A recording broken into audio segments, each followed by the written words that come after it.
Hello बच्चा party, welcome to वेदनम academy. बच्चों, इससे पहले हम न्यूटन्स लॉज ऑफ मोशन में न्यूटन्स फर्स्ट लॉ कंप्लीट कर चुके हैं, न्यूटन सेकेंड लॉ कंप्लीट कर चुके हैं। Newton second law of motion में क्या बताया था मैं कि जो नेट फोर्स होता है is proportional to change in momentum with respect to time, और ये चेंज इन मोमेंटम को हम अगर इक्वल टू ले लेते हैं तो delta P upon delta T के जो कांस्टेंट आया था कांस्टेंट का वैल्यू हम लोग 1 ले लेते हैं सिंपलेस्ट फोर्स के लिए।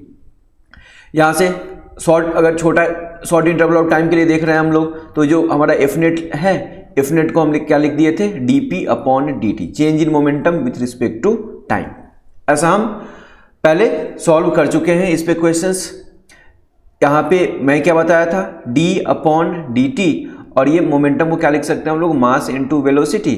अगर एक बार मास को कांस्टेंट माने, ये सब पहले बता चुका हूं मैं, मास को कांस्टेंट माने तो D B M D V upon D T, और एक बार अगर वेलोसिटी को कांस्टेंट माने तो क्या हो जाएगा, V D M upon D T. Basic questions में इस पे बता चुका हूँ। मास वेरी कर रहा है, इस पर भी क्वेश्चन कराया था। ट्रक जा रही है, बारिश हो रहा है, पानी कलेक्ट हो रहा है उसमें, वो भी क्वेश्चन बता चुका हूँ मैं। और क्या बताया था मैं, रॉकेट जा रहा है, फ्यूल बर्न हो रहा है, तो उसका वेलोसिटी कांस्टेंट है, क्या फोर्स अप्लाई होगा, मतलब कि मास चेंज का कंसिडरेशन हम पहले ले चुके हैं। अभी इस वीडियो लेक्चर में हम लोग पढ़ने वाले हैं चेंज इन मोमेंटम या फिर इम्पल्स। चेंज इन मोमेंटम, अगर momentum change short interval of time में हो रहा है तो दैट इज कॉल्ड इम्पल्स। आगे मैं भी बताऊंगा है क्या। यहां पे हमें पता है F net equals to change in momentum upon change in time. Short interval of time के लिए अगर हम इसको ऐसे लिख सकते हैं, लिमिट, यहाँ पे ऐसे लिख देता मैं, if limit delta T tending 0, तो एफ नेट क्या आया था हमारा, D P upon D T.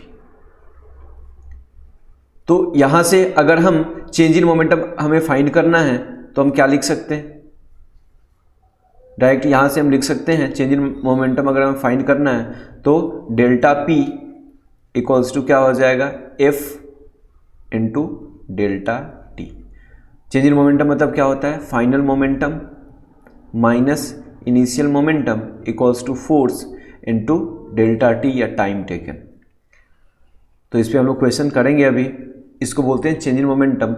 अगर यहीं से हमें आगे पढ़ना होता है इम्पल्स, अगर ये जो डेल्टा टी है, डेल्टा टी का वैल्यू बहुत छोटा है, अगर ये टेंडिंग 0 है, तो उस समय ये चेंज इन मोमेंटम क्या बोलते हैं, इम्पल्स। इम्पल्स मतलब जोर का झटका होता है ना, मतलब कि सडन फोर्स आके मोमेंटम चेंज कर रहा है। सडन फोर्स मतलब momentum change due to a sudden force acting. Sudden force मतलब कि शॉर्ट इंटरवल ऑफ टाइम के लिए फोर्स लगा है और वो मोमेंटम को चेंज कर रहा है। जैसे अगर हम प्रैक्टिकली देखें मोमेंटम चेंज, जैसे एक वॉल है, वॉल पे एक मास m का बॉल वेलोसिटी v से जा रहा था, स्ट्राइक किया और अचानक से मतलब कि फ्रैक्शन ऑफ सेकेंड के लिए ये यहाँ पे स्ट्राइक करता है, फिर वापस आने लगता है। मतलब सडन फोर्स एक्ट हुआ, किसने एक्ट किया, इस वॉल ने, और ये बॉल यहाँ से इसका मोमेंटम चेंज हो गया है, ये वेलोसिटी v से वापस आने लगा। मतलब होता क्या है, ये छोटे इंटरवल ऑफ टाइम में फोर्स लगा है और इसका मोमेंटम चेंज कर दिया है। एक छोटे इंटरवल ऑफ टाइम में एक large force acting for short interval of time, जिसके कारण क्या हो गया, मोमेंटम का चेंज हो गया। This momentum change is called impulse. अभी हम आगे बढ़ेंगे, इसको हम लोग यहाँ से देख सकते हैं क्या हो जाएगा, ये डी पी इक्वल्स टू क्या लिख सकते हैं हम लोग, D P equals to F D T. अब हमें क्या क्या फाइंड करना है, चेंज इन मोमेंटम फाइंड करना है। हमें क्या करना पड़ेगा, इसे इंटीग्रेट करना पड़ेगा। इंटीग्रेट करेंगे, डी पी मतलब क्या है, कुछ नहीं दिया, मतलब पी का पावर कितना है, 0। इंटीग्रेशन का फॉर्मूला हम लोग पढ़ चुके हैं, जो भी पावर है उसमें से एक ऐड कर देते हैं और जितना आया उतने से हम डिवाइड कर देते हैं। कहाँ से, इन मोमेंटम 1 से लेकर मोमेंटम 2 तक इक्वल्स टू क्या हो जाएगा, एफ डी टी का इंटीग्रेशन। यहाँ से इसको हम क्या लिख सकते हैं, आगे हम लिख सकते हैं P2 माइनस P1, मतलब डेल्टा P इक्वल्स टू क्या हो गया, एफ डी टी का इंटीग्रेशन। तो चेंज इन मोमेंटम कितना आया, integration of F D T. ध्यान रखना है, हमें चेंज इन मोमेंटम फाइंड करना है, मतलब यहीं पे मैं, यही है हमारा इम्पल्स। इम्पल्स क्या है? अ शॉर्ट इम्पल्स क्या है? A force, a large force acting for short interval of time. यहाँ पे एक इस मास के कंपैरिजन में एक बहुत बड़ा फोर्स इसमें बहुत छोटे इंटरवल ऑफ टाइम के लिए लगा है और इसका मोमेंटम चेंज कर दिया है, तो इसको बोलते हैं हम लोग, ये जो चेंज हुआ हम change in momentum, this change in momentum is called impulse. तो क्या है? Large force,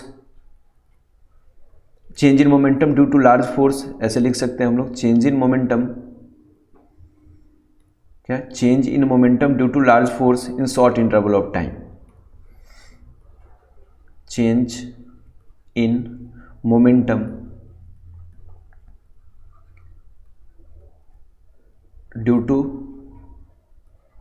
large force acting for short interval of time.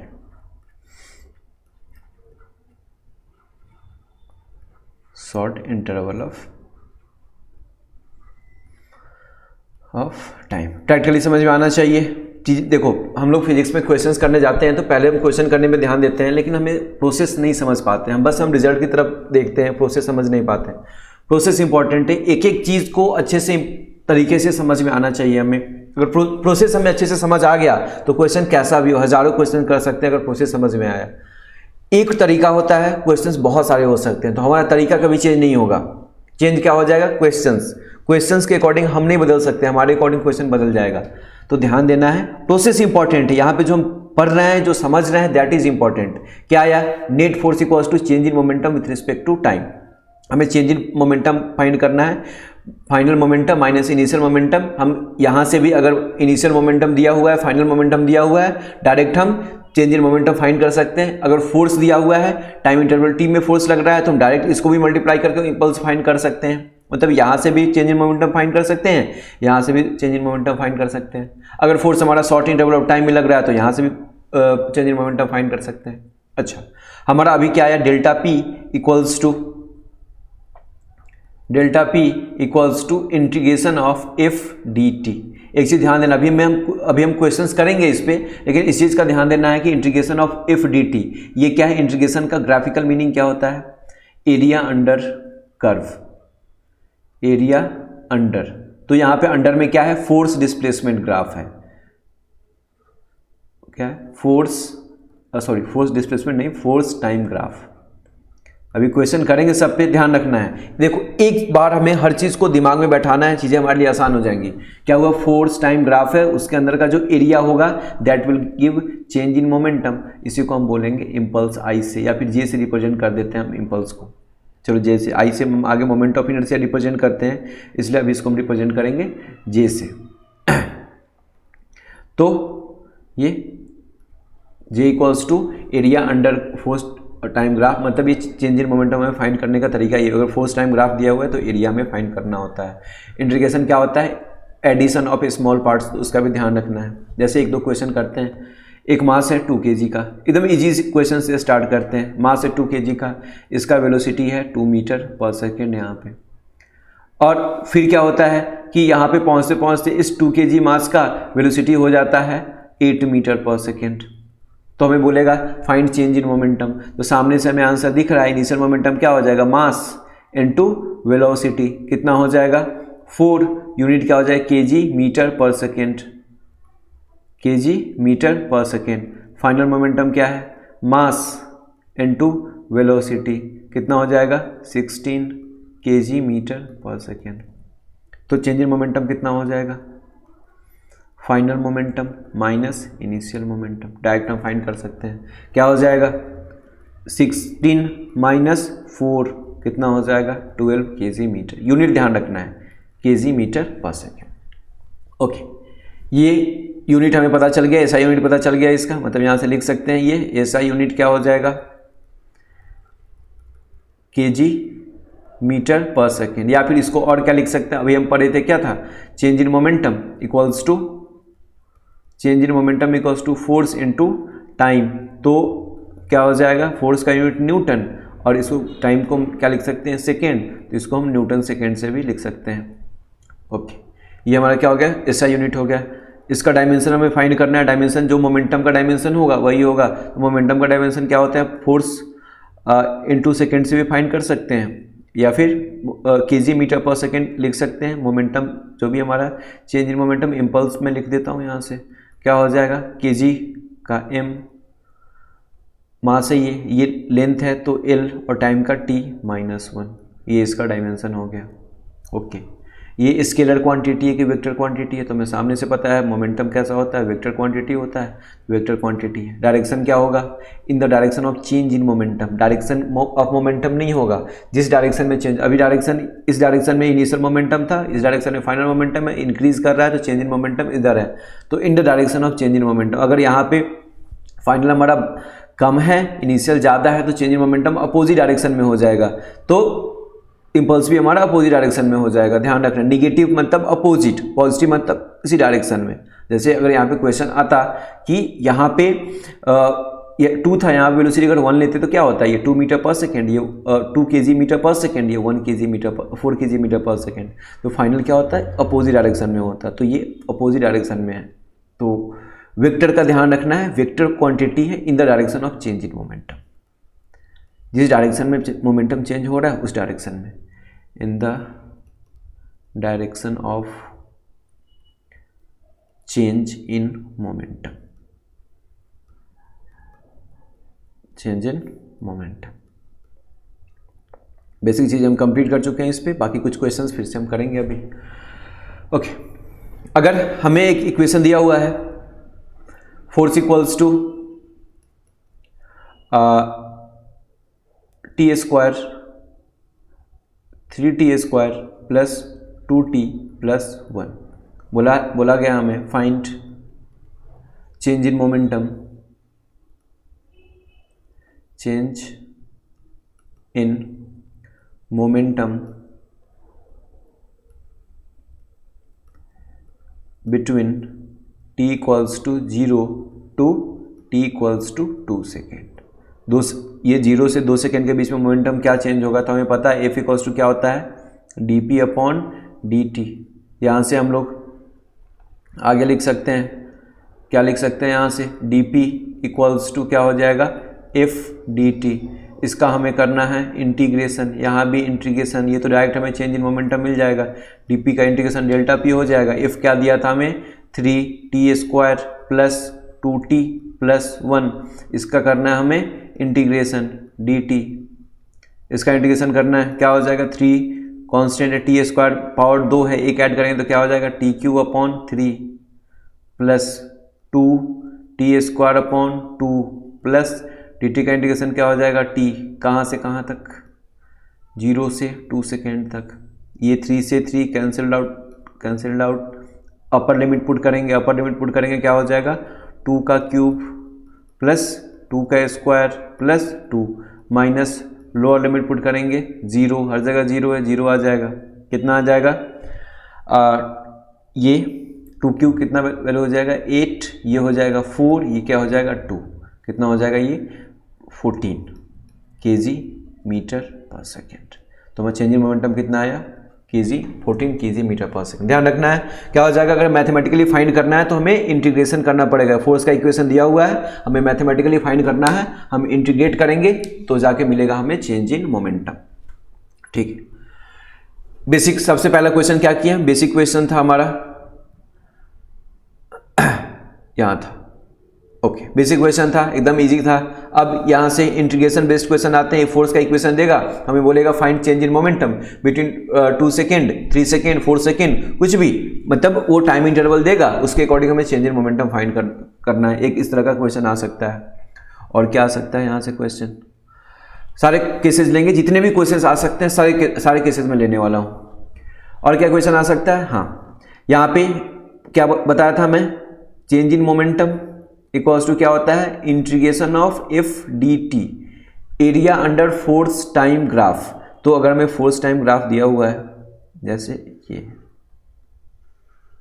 ये टाइम एक्सिस है, ये फोर्स एक्सिस है, हमें एरिया दिया हुआ है जैसे यहाँ, फिर ये कांस्टेंट हो गया है, फिर ये ऐसे। तो अगर ये वैल्यू हमें गिवन है कुछ 2, ये वैल्यू गिवन हमें 4, ये वैल्यू गिवन हमें 6, ये वैल्यू गिवन है 10। तो हमें फाइंड करना है change in momentum in 0 to 2 second, 0 to 6 second, 0 से 6 सेकेंड में हमें फाइंड करना है चेंज इन मोमेंटम। तो हम कैसे सॉल्व करेंगे? क्या होता है, चेंज इन मोमेंटम फाइंड करना है तो हम क्या करना पड़ेगा, area under force time graph करना पड़ेगा। अभी देखे थे इंटीग्रेशन का मतलब क्या होता है, एरिया। तो हमें एरिया डायरेक्ट जो भी एरिया आएगा हमारा that will give change in momentum. तो ये ट्रेपेजियम है तो इसका हम एरिया फाइंड कर सकते हैं 1/2। इसका जो भी एरिया आएगा that area will is equals to 1/2 into sum of parallel sides. तो ये एक पैरेलल साइड हो गया, ये कितना हो गया 6, और ये कितना हो गया 2 से 4 तक गया, मतलब क्या हुआ 2।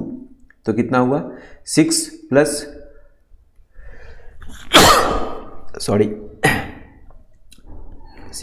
2, और ये हाइट कितना हो गया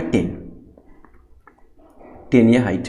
ओके, तो ये क्या हो गया, ये 1/2 इंटू 8 इंटू 10, ये क्या हो गया 5, मतलब 40।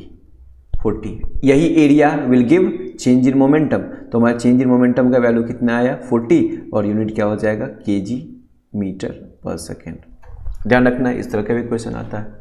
तो बस हमें एरिया फाइंड, अगर ये आपको समझ नहीं आया तो हम छोटे पार्ट में बांट सकते हैं। एक ट्रायंगल है, एक रेक्टेंगल है, फिर एक ट्रायंगल है, तीनों को ऐड कर सकते हैं, छोटे पार्ट में बांट सकते हैं। ट्रेपेजियम में डायरेक्ट एरिया फाइंड कर सकते हैं, जैसा हमें सही लगे वैसे हम फाइंड कर सकते हैं। बस कॉन्सेप्ट समझना जरूरी है कि अगर फोर्स टाइम ग्राफ दिया हुआ है तो इसका area will give change in momentum. अगर इक्वेशन दिया हुआ है हमें तो that integration will give change in momentum. और डायरेक्ट अगर क्वेश्चन है तो डायरेक्ट हम चेंज इन मोमेंटम फाइंड कर सकते हैं। ओके, यहाँ से एक कुछ और तरह के क्वेश्चंस आते हैं, बेसिक क्वेश्चन आते हैं, वो हम कर लेते हैं। एक वॉल है, ये बहुत फेमस क्वेश्चन है, बहुत बार एग्जाम में आए हुए हैं। यहाँ से वॉल है, मास m है एक ऑब्जेक्ट का, मतलब एक बॉल ले लेते हैं और ये वेलोसिटी u से जा रहा है। ये गया, स्ट्राइक किया, स्ट्राइक करने के बाद इसी लाइन के अबाउट इसी लाइन के अलॉन्ग ये वापस आएगा वेलोसिटी u से। ओके, तो हमें फाइंड करना है चेंज इन मोमेंटम या फिर इम्पल्स, क्योंकि यहाँ पे इम्पल्स का कॉन्सेप्ट आ जाएगा, क्योंकि ये चेंज इन मोमेंटम जो भी ये बॉल वॉल से स्ट्राइक करेगा तो बहुत कम इंटरवल के लिए कांटेक्ट में रहेगा, मतलब कि बहुत कम टाइम के लिए एक बड़ा फोर्स एक्ट हो रहा है, इसको हम लोग बोल सकते हैं इम्पल्स, या फिर सिंपल सा इम्पल्स भी बोल सकते हैं, या फिर चेंज इन मोमेंटम भी बोल सकते हैं। अभी हमें फाइंड करना है क्या होगा। तो देखो जरा यहाँ पे क्या होने वाला है, इनिशियल मोमेंटम क्या हो जाएगा इसका m इंटू यू। ध्यान रखना है, डायरेक्शन कंसीडर करना है। इस डायरेक्शन को हम नॉर्मली क्या लेते हैं, राइटवर्ड वेक्टर पॉजिटिव लेते हैं। तो हमारा फाइनल मोमेंटम क्या हो जाएगा, mu तो होगा, बट क्योंकि अपोजिट डायरेक्शन में जा रहा है तो ये अगर इसको हम पॉजिटिव कंसीडर किए हैं, इसे हमें क्या कंसीडर करना पड़ेगा, निगेटिव। तो हमें फाइंड करना अब चेंज इन मोमेंटम, मतलब final momentum minus initial momentum. Final momentum कितना हो जाएगा, माइनस mu, और इनिशियल मोमेंटम क्या हो जाएगा, mu। क्या हो जाएगा, टोटल चेंज इन मोमेंटम कितना हो गया, -2mu। ये क्या हो गया हमारा चेंज इन मोमेंटम, क्या हुआ -2mu। समझ में मैं क्या बोला था, this is a vector quantity, direction देगा, मोमेंटम किस डायरेक्शन में चेंज होगा, इधर। अगर हमें सिर्फ मैग्नीट्यूड बोला जाएगा तो ये वेक्टर क्वांटिटी कंसीडर कर रहे हैं हम, तो अगर हमें सिर्फ मैग्नीट्यूड बोला जाएगा तो चेंज इन मोमेंटम कितना, बहुत बार क्वेश्चन में सिर्फ मैग्नीट्यूड पूछता है, तो क्या हो जाएगा 2mu। अभी हम डायरेक्शन को कंसीडर किए हैं इसलिए आ रहा है हमारा ये -2mu। डायरेक्शन मैग्नीट्यूड कंसीडर करेंगे तो सिंपल सा हो जाएगा 2mu change in momentum. Direction कहाँ हो जाएगा, इस डायरेक्शन में, अपोजिट डायरेक्शन में, क्योंकि इनिशियल मोमेंटम इधर था, फाइनल इधर जा रहा है। Final minus initial momentum change हमारा इस डायरेक्शन में हो रहा है, इसलिए हमारा आया वैल्यू ये माइनस। ओके, इसी पे कुछ और क्वेश्चंस भी आते हैं, जैसे यहाँ पे एक बॉल है, मास m है, स्पीड u से जा रहा है, ये आके वॉल को स्ट्राइक किया। मान लेते हैं यहाँ पे ये एंगल है वॉल का थीटा। ओके, क्या हो रहा है यहाँ से, फिर से जब वापस जा रहा है ये, तो ये मास m है और फिर से ये u वेलोसिटी से जा रहा है, इसी एंगल के अबाउट जा रहा है, इसी लाइन के अबाउट जा रहा है। यहाँ भी एंगल क्या है हमें, थीटा। अभी हमें फाइंड करना है चेंज इन मोमेंटम। ओके, क्या हो जाएगा, हमें फाइंड करना है ये हम एंगल हमें पता है थीटा, इसका हम कंपोनेंट ब्रेक करेंगे तो क्या हो जाएगा, इधर की तरफ कितना हो जाएगा, ये कंपोनेंट एक वेक्टर है तो इधर की तरफ वाला वेक्टर क्या हो जाएगा हमारा थीटा के साथ, हमें पता है एंगल के साथ वाला थीटा के साथ वाला कंपोनेंट क्या होता है एम यू कॉस थीटा, और this vector will be m u sine theta, m u sine theta. ठीक है, अगर यहाँ से ले हम तो क्या हो जाएगा, यहाँ से इस डायरेक्शन में जा रहा है ये एम यू कॉस थीटा, इस वेक्टर को ब्रेक कर रहे हैं हम, ये वाला वेक्टर तो ऐसे जा रहा है ये, मतलब इसका एक हॉरिजॉन्टल कंपोनेंट और दूसरा क्या होगा इसका वर्टिकल कंपोनेंट। वर्टिकल कंपोनेंट कितना होगा इसका, ये नीचे एम यू साइन थीटा। अब यहां पे ध्यान देना है हमें, दोनों डायरेक्शन में चेंज हो रहा है, एक्स डायरेक्शन में भी चेंज हो रहा है, वाई डायरेक्शन में चेंज, मतलब चेंज की बात नहीं कर रहा, सॉरी, मोमेंटम दोनों डायरेक्शन में, एक्स डायरेक्शन में भी है और वाई डायरेक्शन में भी है। तो सबसे पहले हम change in momentum in y direction find कर लेते हैं। इनिशियल मोमेंटम भी डाउनवर्ड ही था, क्या हो जाएगा कंसिडर कर लेते हैं, वेक्टर फॉर्म में कंसिडर कर रहे हैं तो minus m u sine theta, ये हमारा ये हमें फाइंड करना है। वेट, गड़बड़ नहीं होना चाहिए, गड़बड़ ना हो गए दादा। क्या हो जाएगा, इनिशियल मोमेंटम फाइंड करना हमें, ओके क्या हो जाएगा minus m u sine theta, final momentum क्या हो जाएगा, इधर ही जा रहा है, क्या हो जाएगा ये भी हो जाएगा minus m u sine theta. तो चेंज इन मोमेंटम कितना हो जाएगा, final momentum minus initial momentum, क्या हो जाएगा ये minus m u sine theta है और minus m u sine theta कितना हो जाएगा 0, ये माइनस माइनस प्लस हो जाएगा, माइनस से क्या हो जाएगा 0, मतलब वाई एक्सिस में कोई मोमेंटम चेंज नहीं हो रहा है, सामने में दिख रहा है इनिशियली भी इधर ही जा रहा था, फाइनली भी इधर जा रहा था, मैग्नीट्यूड तो चेंज हुआ ही नहीं है क्योंकि वेलोसिटी यू चेंज नहीं हुआ, मास चेंज हुआ नहीं, एंगल चेंज हुआ नहीं, मैग्नीट्यूड चेंज नहीं हुआ है, बट डायरेक्शन भी चेंज नहीं हुआ है। तो यहाँ पे क्या हो जाएगा वाई डायरेक्शन में कोई मोमेंटम चेंज नहीं हो रहा है। अभी हम एक्स डायरेक्शन में मोमेंटम चेंज कंसीडर करेंगे, तो momentum change in x direction, okay initial momentum in x direction क्या हो जाएगा, यहाँ पे m u cos theta, positive x axis में आ रहा है ये, तो हम इसको हम पॉजिटिव कंसीडर करेंगे। Initial momentum sorry final momentum कितना हो जाएगा, अपोजिट डायरेक्शन में जा रहा है, इधर की तरफ जा रहा है ये, तो minus m u cos theta, minus m u cos theta. तो चेंज इन मोमेंटम कितना हो जाएगा, final momentum minus initial momentum, minus m u cos theta, final momentum minus initial momentum m u cos theta, कितना हो जाएगा minus 2m u cos theta. फिर इसे direction consider कर रहे हैं, ये एक्स डायरेक्शन में, ये वाई डायरेक्शन में कोई मोमेंटम चेंज नहीं हुआ, तो फाइनल मोमेंटम चेंज क्या हो जाएगा हमारा एक्स डायरेक्शन में ही होगा, सिर्फ मैग्नीट्यूड कितना हो जाएगा 2m u cos थीटा। यहाँ से भी खूब क्वेश्चंस आते हैं हमारे लिए। चेंजिंग मोमेंटम कितना हो जाएगा 2m u cos थीटा। बहुत सारे क्वेश्चंस आते हैं, बोलेगा मास क्वेश्चन में गिवन रहेगा, वेलोसिटी गिवन रहेगा, बाद में जाता है वैसे ही जाता है, ये तो बहुत सारे क्वेश्चन प्रीवियस ईयर क्वेश्चन में आप देख सकते हैं, यहाँ से आते हैं क्वेश्चन। ठीक है, एक और टाइप है जो मैं अभी आपको होमवर्क दे रहा हूँ, अभी आपको सॉल्व करके आंसर बताना है और फिर मैं नेक्स्ट वीडियो लेक्चर में इसको सॉल्व करके दिखाऊंगा। क्वेश्चन क्या है, 2 क्वेश्चन है यहाँ पे। एक वॉल है, ऐसा इमेजिन करो कि नया नया दीवार बना है, उसको हम पानी से वाटर जेट लेके, मतलब पानी से पाइप से आके हम पानी को स्ट्राइक करा रहे हैं। ये यहाँ से मान लेते हैं स्पीड यू से पानी आ रहा है, ठीक है। तो ये क्या है, वाटर जेट, इसको क्या बोलते हैं हम लोग, वाटर जेट। वाटर जेट आके स्ट्राइक कर रहा है, तो इस समय ये find force applied on wall by water jet, find force applied on wall by water jet। पहला क्वेश्चन है। और दूसरा क्वेश्चन क्या है इसी पे, अगर इस बार ये एंगल से आ रहा है, वाटर जेट किसी एंगल से आके वॉल को स्ट्राइक करेगा, मान लेते हैं ओरिजेंटल के साथ इसका एंगल थीटा है। तो इस केस में, दोनों केस में वाटर जेट कितना फोर्स अप्लाई कर रहा है वॉल पे, वो हमें फाइंड करना है। ये क्वेश्चन होमवर्क रहेगा आपके लिए। इसके आंसर मुझे चाहिए, आंसर एक बार कमेंट करो आप लोग। फिर मिलते हैं हम लोग नेक्स्ट वीडियो लेक्चर में। आंसर सही रहेगा अच्छी बात है, नहीं रहेगा फिर भी मैं इसको सॉल्व करके दूंगा। ओके, थैंक यू, मिलते हैं नेक्स्ट वीडियो लेक्चर में।